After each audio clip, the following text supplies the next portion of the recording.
Hello, iPhone users. In today's video, I'll guide you through the process of recovering deleted photos on your iPhone.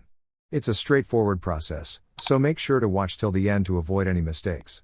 Let's dive in. To begin, open up your Photos app on your iPhone. This is where all your precious memories are stored. Now, let me show you how to delete a photo. Simply long press on the photo you want to delete, tap on Delete, and confirm by selecting Delete Photo. The photo disappears from your main photo library. Here's the crucial part: deleted photos aren't gone forever. They're moved to the recently deleted album and stored there for 30 days. To find it, go to the album's icon and scroll down to the bottom. There, you'll easily locate the recently deleted album. Inside the recently deleted album, you'll find all the photos and videos you've deleted in the last 30 days. Each photo displays the number of days left until it's permanently deleted.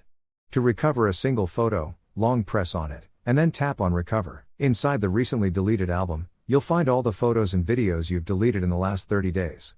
Each photo displays the number of days left until it's permanently deleted. To recover a single photo, long press on it, and then tap on Recover. If you want to recover multiple photos or videos at once, simply tap on Select and then choose items you want to recover. Click on the three dots in the bottom right corner and then select Recover and confirm by tapping Recover again. This will move the selected items to your main Photos library, and there you have it. Recovering deleted photos on your iPhone is a breeze. Thanks for watching, and happy photo recovering.